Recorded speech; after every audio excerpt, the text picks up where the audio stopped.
Welcome back to the channel, guys. I hope you're all well. Before we do get into today's match reaction, as always, please do smash that like button and subscribe to the channel for daily Rangers content. Now, whilst you might read there in the title, it does seem a little bit negative. Defense is honking. And whilst we are going to be discussing that and our sort of weak points, our sort of vulnerabilities, and the overall defensive performance not being great, that doesn't mean that there wasn't any positives. And we're going to be discussing the positives because there was a lot more that I can kind of get behind after the result against Birmingham. Look, coming into this game, off that result against Birmingham, I think a lot of us in the Rangers fan base were a bit like really worried about what was going to happen, because the first half in particular against Birmingham was absolutely howling. I haven't seen anything like it. And to be fair, it wasn't going to be much. You'd have to do a lot bad if you were to sort of match that performance. However, coming into this game, I did think that there was a lot more positives, middle to front. I thought we were linking up fairly well,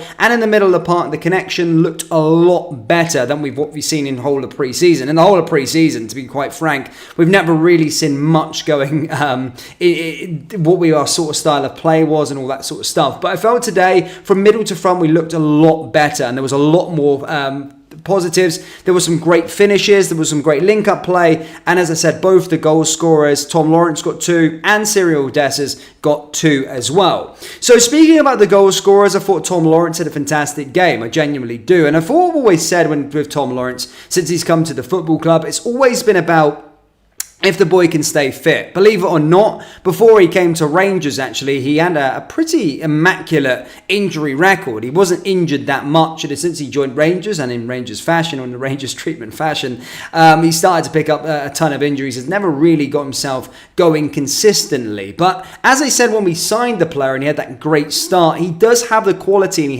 does have the ability. We just need to see some more consistency, and we need to see him play a lot more. And that's what you've seen today, is what he can do. He's a good goal scorer, but he can also set up goals and create decent passes and find ways to assist the team in different ways. But today scored 2 really good goals, and I'm happy for him. Let's hope we can see a consistent Tom Lawrence going forward into the new season, and hopefully he can stay sort of injury free and have a big impact within this team. Now, Cyril Dessers is the man, of course, that does split and decides opinion. And what I did say about the live stream, the boy comes under a lot of stick, and I don't think he's the answer for us. I really don't sit here and think he's the answer for us. But one thing I will credit that guy is his mentality. We've been talking a lot recently, especially this week, with the weak men, the weak people within our team that can't handle playing for Rangers Football Club, representing the badge. Todd Cantwell being one of them, hence why he wants to leave the club for a new adventure after being at the club for a year and a half. Weak mentality. And whilst I don't think Cyril Dessers necessarily has the necessary attributes to be a Rangers number 9, especially being the Rangers number 9 for a whole season, I can't doubt his mental strength. The guy's been slaughtered from pillar to post since he got him through the door, and has been slagged off. But his mental strength is right up there, and I think he's a credit in that factor. It's just a shame about the sort of quality and the fact that he takes, in a game, it would take him 9 big chances to score some goals. But 2 good goals from Cyril Dessers again there as well. And again, look, I'm not trying to push the boy out the door. Fair enough. I still stand by it. Yes, he scored 2 goals again today.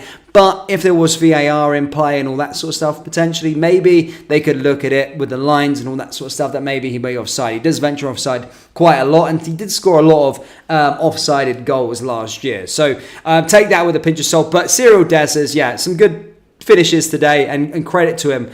He's got a really good mentality. I just would like to see a bit more from him in terms of the quality in the forward areas. So again, that's the positives there. As I said, front to the middle, some slick finishes, some good build-up play, some of that sort of stuff. We start to see like we've got a bit of a distinct style of play within that match. However, and my last one, I'll give Diomande a good shout-out as well. I thought he was pretty good, and I think he was a fantastic player within the middle of the park as well. So there's another little shout-out there. I like the look of Barron and all that sort of stuff. But that's going to stop there in terms of the positivity, in terms of what it is. Because, yes, because there was no positives against Birmingham, I've gave us some positivity. That doesn't mean we're in perfect condition to go ahead and start this season. Defence is honking, troops. Our defence is really, really bad, whether that be from James Tavernier again today at the right back, our new signing Yafty, our centre-back positioning from Davies and Suter. They're all very, very poor. And actually, I know some Rangers fans won't like me to say it, but Jack Butland didn't look good today at all. I thought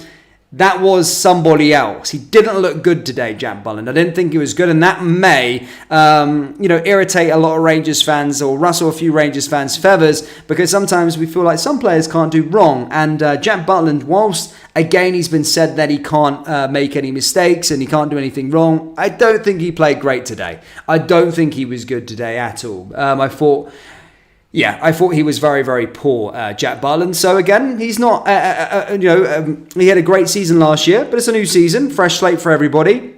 And he's not going to, be void of any blame and any criticism. I don't think he was good enough today. Obviously, he's got loads of credit in the bank, but I don't think he was good today at all. Having said that, it's a pre-season. He can have some off days as well. Everyone's allowed to have an off day now and then. But my main focus is that defence. That defence is absolutely rank rotten in every silver. It takes a team one pass to cut through our midfield on the defensive side and bypass our centre-backs, bypass our defence. The positioning for all of the goals primarily, apart from obviously the penalty, were not good enough and should have probably been avoided by either the goalkeeper or the defensive positioning. I think it was their second goal. Yafty has caught miles off. The centre-backs are all out of position, all disjointed. Tavernier was howling again today defensively. And there's a lot of work that needs done. In terms of the solution to this problem, I think getting a centre-back, a proper centre-back statement signing in through the door to command that defence